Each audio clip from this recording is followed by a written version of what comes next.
बिस्मिल्लाहिर्रहमानिर्रहीम। अस्सलाम वालेकुम स्टूडेंट्स, उम्मीद है आप सब लोग खैरियत से होंगे। मैं फर्स्ट ईयर के चौथे चैप्टर का 7वां लेक्चर जो है वो शुरू करने जा रहा हूँ।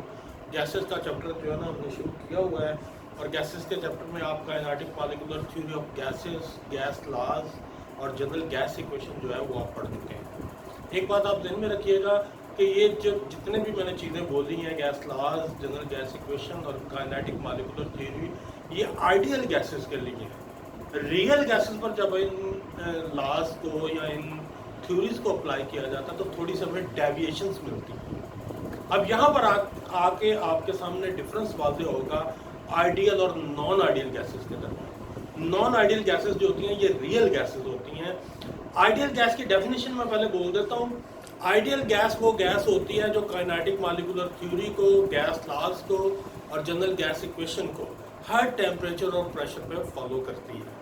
मसलन अगर हम बॉयल्स लॉ की बात करें, बॉयल्स लॉ का अगर हम ग्राफ बनाएं, इधर आप प्रेशर ले लें, इधर आप पीवी की प्रोडक्ट ले लें, साथ आरटी बेशक ले लें, ये जनरल गैस इक्वेशन मैंने आपके सामने ले ली है, तो आपको जो ग्राफ मिलता है वो स्ट्रेट लाइन में मिलता है। यानी आप जितना प्रेशर बढ़ाते हैं पीवी की प्रोडक्ट और उसकी आरटी के साथ रेशो जो है वो हमेशा कांस्टेंट रहती है, लेकिन रियलिटी में ऐसा नहीं होता। ये आइडियल गैसेस जो होती हैं ये वो गैसेस होती हैं जो kinetic molecular theory, general gas equation और गैस लॉज को हर टेम्परेचर और प्रेशर पर फॉलो करती हैं। और आइडियल गैसेस जो है इसका कंसेप्ट ये है कि हमने काइनेटिक मॉलिक्यूलर थ्योरी में पढ़ा हुआ है कि गैस के मॉलिक्यूल जो होते हैं इनका वॉल्यूम नेग्लिजिबल होता है और इनके दरमियान कोई ट्रैक्शन नहीं होती। लेकिन रियलिटी में अगर गैस के मॉलिक्यूल एक दूसरे के करीब आ जाते हैं तो गैस के मॉलिक्यूल्स का जो वॉल्यूम होता है वो नेग्लिजिबल नहीं रहता और उनके दरमियान अट्रैक्शन भी डेवलप होती है।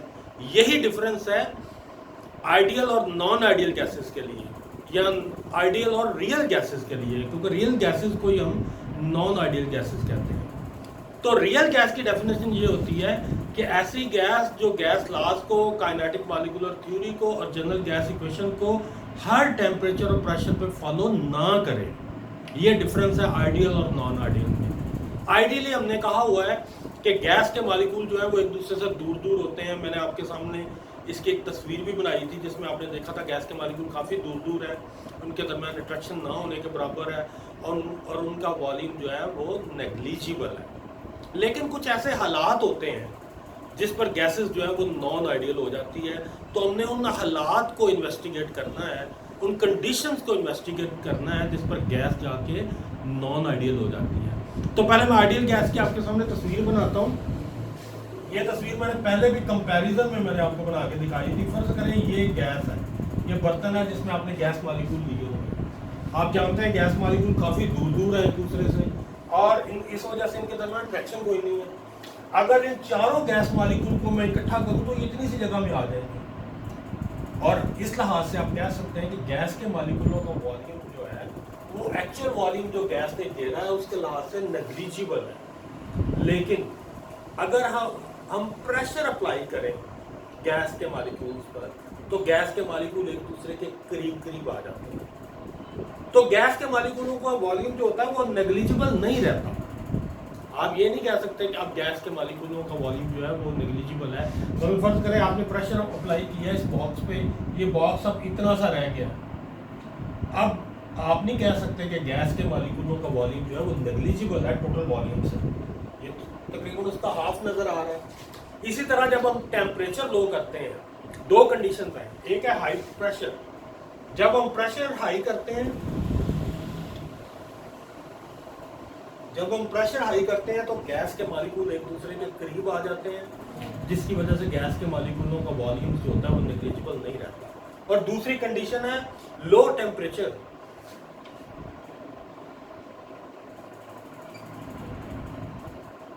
जब टेम्परेचर हाई होता है तो गैस के मॉलिक्यूलों की काइनेटिक एनर्जी बहुत ज़्यादा होती है, वो एक दूसरे को अट्रैक्ट नहीं करते। लेकिन जब हम टेम्परेचर लो करते हैं तो गैस के मॉलिक्यूल जो होते हैं उनकी काइनेटिक एनर्जी कम हो जाती है और वो एक दूसरे को अट्रैक्ट करना शुरू हो जाते हैं।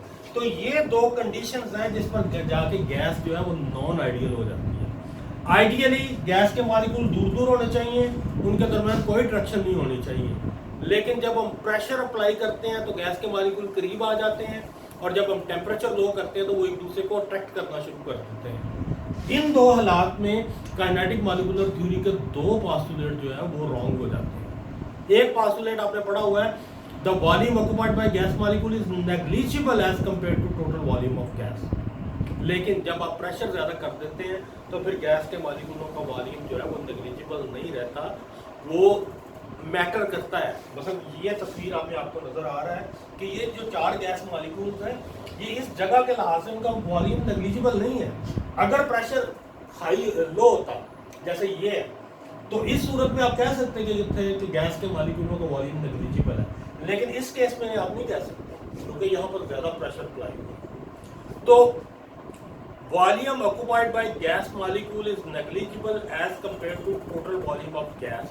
एक काइनेटिक मॉलिक्यूलर थ्योरी का पास्टुलेट आपने पढ़ा हुआ है, ये रॉन्ग हो जाता है उस वक्त जब आप प्रेशर ज़्यादा अप्लाई करते हैं, क्योंकि गैस के मॉलिक्यूल करीब आ जाते हैं एक दूसरे के और उनके वॉल्यूम की इंपॉर्टेंस होती है, उसे आप नेग्लिजिबल नहीं कह सकते। और दूसरा जो रॉन्ग पास्टुलेट आपने काइनेटिक मॉलिक्यूलर थ्योरी का पढ़ा हुआ है वो ये है, there are no attractive forces between gas molecule. Gas के मॉलिक्यूलों में गैस आइडियल हो, गैस के मॉलिक्यूल दूर दूर हो तो फिर तो ठीक है, उनमें कोई ट्रैक्शन नहीं होती। लेकिन जब आप टेम्परेचर लो कर देते हैं, प्रेशर हाई कर देते हैं, तो गैस के मॉलिक्यूल एक दूसरे को अट्रैक्ट करना शुरू कर देते हैं, गैस नॉन आइडियल हो जाती है। तो दो कंडीशंस ऐसी हैं जिस पर गैस नॉन आइडियल होती है, एक हाई प्रेशर और एक लो टेम्परेचर। मैं आपको एक कंसेप्ट के लिहाज से हिंट भी बता देता हूँ, अपने जहन में ये कंसेप्ट बैठा लें कि गैस उस वक्त नॉन आइडियल होगी जब उसके मॉलिक्यूल एक दूसरे के करीब आएंगे। और ये दो ही तरीके हैं गैस के मॉलिक्यूलों को एक दूसरे के करीब लाने के, या तो आप प्रेशर बढ़ा दें या टेम्परेचर लो कर दें, क्योंकि जब टेम्परेचर ज़्यादा होता है गैस के मॉलिक्यूलों की काइनेटिक एनर्जी ज़्यादा होती है, वो दूर दूर होते हैं। जब टेम्परेचर गिरता है तो वो एक दूसरे के करीब आना शुरू हो जाते हैं। अब इन दो कंडीशंस पर काइनेटिक मॉलिक्यूलर थ्योरी के दो पास्टुलेट्स जो हैं वो रॉन्ग हो जाते हैं। वो जो रॉन्ग पास्टुलेट है उन्हीं को हम करेक्ट करते हैं।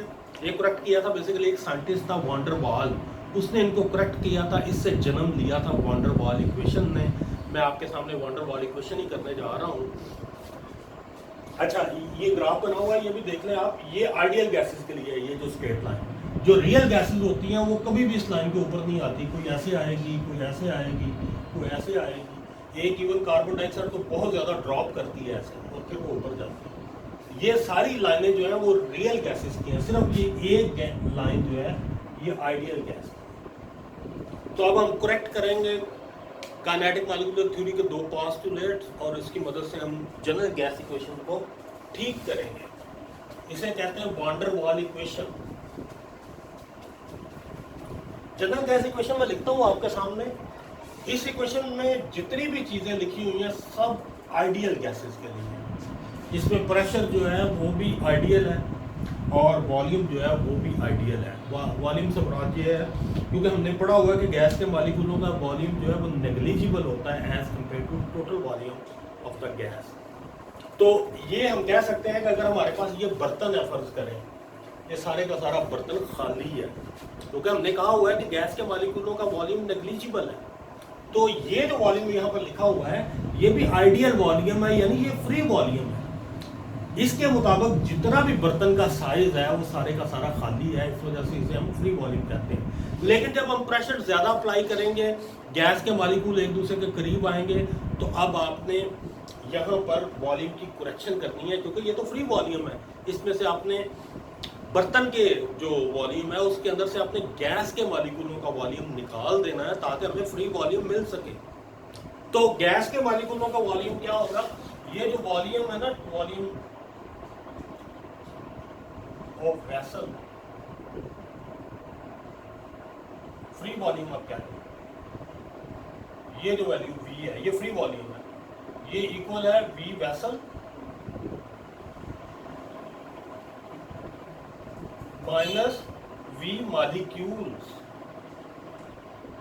यहां पर हमने कहा है जनरल गैस इक्वेशन में हमने कहा है कि गैस ने जितना वॉल्यूम घेरा है बेसिकली वो जगह सारी की सारी खाली है, क्योंकि गैस के मॉलिक्यूलों का वॉल्यूम नेग्लिजिबल होता है as compare to total volume of gas. इसी वॉल्यूम को हम करेक्ट कर रहे हैं। ये पहला पार्ट है आपका वान डेर वाल इक्वेशन का, इसे हम कहते हैं वॉल्यूम करेक्शन।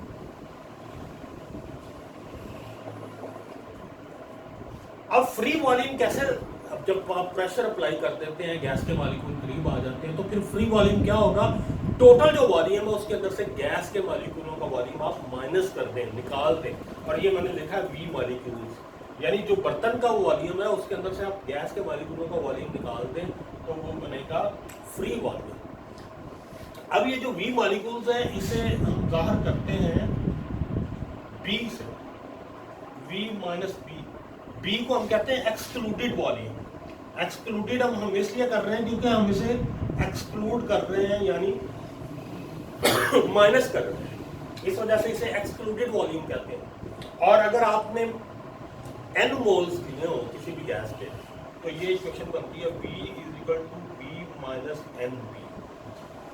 अब ये जो जनरल गैस इक्वेशन है इसमें V की जगह पर आप इसकी वैल्यू लिख दें, ये जो वैल्यू है, ये वॉल्यूम करेक्शन मैंने कर दी है, तो ये आपकी इक्वेशन बन जाएगी P into V minus NB is equal to NRT। ये आपका जो वान डेर वाल इक्वेशन है इसका पहला पार्ट मैंने आपको कर दिया है, हमने वॉल्यूम करेक्शन कर दी है। अब ये क्वेश्चन अराइज होता है कि गैस के मॉलिक्यूल कितनी जगह लेते हैं, तो इसके लिए भी एक कंसेप्ट दिया गया है कि गैस के मॉलिक्यूल जो होते हैं बेसिकली जितनी उन्होंने एक्चुअली जगह घेरी होती है उससे वो 4 गुना ज्यादा जगह लेते हैं। मैं आपको रीजन बताता हूँ उसकी। फर्ज करें ये एक गैस का मॉलिक्यूल है, ये एरिया है उसके इर्द गिर्द ये जिसमें ये किसी और मॉलिक्यूल को आने नहीं देता, तो आप कह सकते हैं कि जितना इसका अपना वॉल्यूम है इससे 4 गुना ज्यादा इसने जगह घेरी हुई है। चारों तरफ ये इसने एक एरिया बना लिया अपने इर्द गिर्द जिसमें ये किसी और चीज को आने नहीं देता। इसलिए कहते हैं कि बी की वैल्यू जो होती है वो 4 Vm, यानी मोलर वॉल्यूम का जो 4 गुना होती है उसके बराबर होती है, क्योंकि अब मॉलिक्यूल्स के इर्द गिर्द एक एरिया होता है जिसमें वो किसी और मॉलिक्यूल को आने नहीं देता, उनको रिपेल करता है। तो गैस के मॉलिक्यूल का जो एक्चुअल वॉल्यूम होता है उससे वो 4 गुना ज्यादा जगह घेरता है, क्योंकि गैस के मॉलिक्यूल का वॉल्यूम है ये वाला जो अंदर मैंने लाइनें लगाई हैं। और आप देख लें इसके इर्द गिर्द एक सर्कल मौजूद है जिस रीजन में ये किसी और मॉलिक्यूल को नहीं आने देगा। इसका मतलब एक्चुअली ये इतनी जगह घेरता है अपने मोलर वॉल्यूम से 4 गुना ज्यादा। तो ये है जी बी की वैल्यू मैंने आपको लिख दी है 4 Vm। ये पहला पार्ट मैंने आपको कर दिया है वान डेर वाल इक्वेशन का, यानी वॉल्यूम करेक्शन हमने कर दी है। अब दूसरा पार्ट है इसका प्रेशर करेक्शन, ये पी भी हमने करेक्ट करना है।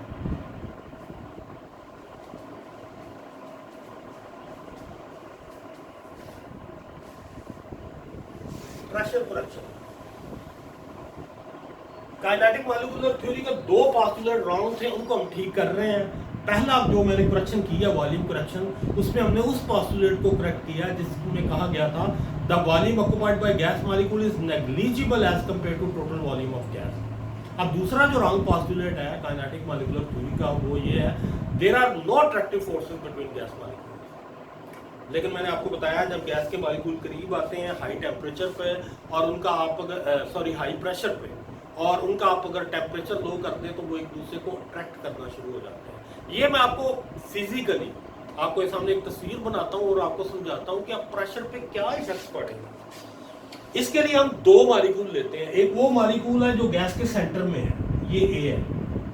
दूसरा वो है जो बिल्कुल गैस की सरफेस के ऊपर है, बर्तन की सरफेस के ऊपर है, ये भी ए है। ये दोनों मॉलिक्यूल जो हमारे अंडर स्टडी हैं उनको मैंने ए टाइप ऑफ मॉलिक्यूल कह दिया है। इनके इर्द गिर्द जितने भी मॉलिक्यूल मौजूद हैं उनको हम बी टाइप ऑफ मॉलिक्यूल्स कहेंगे। लेकिन एक बात आप ध्यान में रखिएगा, ए टाइप ऑफ मॉलिक्यूल्स और बी टाइप ऑफ मॉलिक्यूल दोनों सेम है, एग्जैक्टली एक जैसे हैं। सिर्फ मैंने अपनी स्टडी के लिए इनमें थोड़ा सा फर्क कर दिया है। जिन मॉलिक्यूल्स को हम स्टडी करते हैं उनको हम कहते हैं ए टाइप ऑफ मॉलिक्यूल्स, और उनके इर्द गिर्द जितने भी मॉलिक्यूल्स हैं उनको हम कहेंगे बी टाइप ऑफ मॉलिक्यूल। मैंने 2 मॉलिक्यूल्स की एग्जांपल आपके सामने रखी है, एक गैस के सेंटर में मौजूद है और दूसरा बिल्कुल सरफेस के ऊपर मौजूद है जहां पर वो बर्तन के साथ टकराने वाला है। अब देखें ये पहले सेंटर वाला मॉलिक्यूल देखें, इसके इर्द गिर्द गैस के दूसरे मॉलिक्यूल मौजूद है। एक मॉलिक्यूल इसे इधर खींच रहा है, ये बी टाइप ऑफ मॉलिक्यूल है। इस मॉलिक्यूल की ट्रैक्शन हो गई है इस मॉलिक्यूल से बैलेंस, क्योंकि एक बी उसे दूसरी तरफ खींच रहा है। इसी तरह एक बी इसे ऊपर खींच रहा है और एक बी जो है ना इसे नीचे खींच रहा है, एक बी इसे इस तरफ खींच रहा है और दूसरा बी इसे इस तरफ खींच रहा है। एक बी इसे इस तरफ खींच रहा है और इसकी ट्रैक्शन बैलेंस हो गई है इस तरफ वाले मॉलिक्यूल से। दूसरे अल्फाज में आप ये कह सकते हैं कि वो मॉलिक्यूल जो गैस के अंदर मौजूद है, मैं सरफेस वाले मॉलिक्यूल्स की बात नहीं कर रहा, जो अंदर मौजूद है उस पर जो नेट अट्रैक्टिव फोर्सेस होती हैं वो जीरो होती हैं।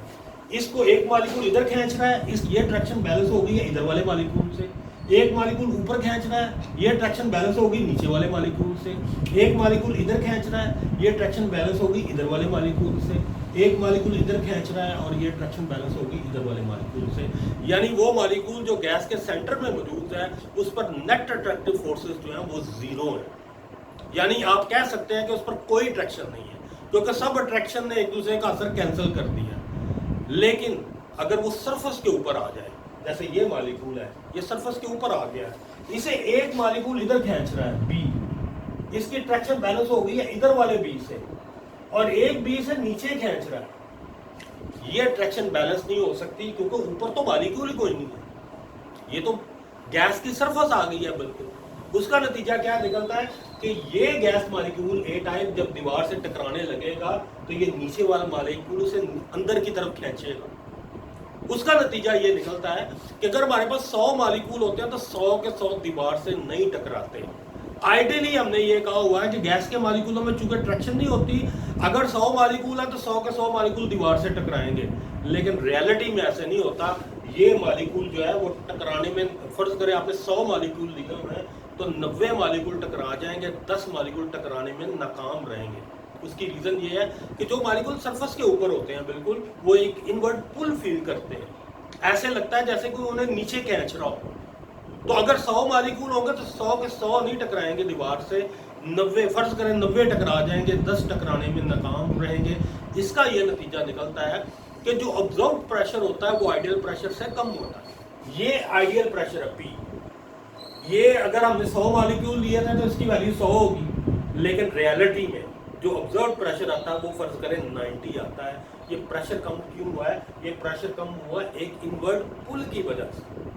अब हमने ये देखना है वो इनवर्ट पुल जो है वो कितनी है, उसकी बसन जो प्रेशर कम हुआ है वो कितना कम हुआ है। पहले अगर इसकी क्वेश्चन लिख लें, ये पी आइडियल है, P ideal is equal to P observe plus P dash, यानी लेसेंड प्रेशर।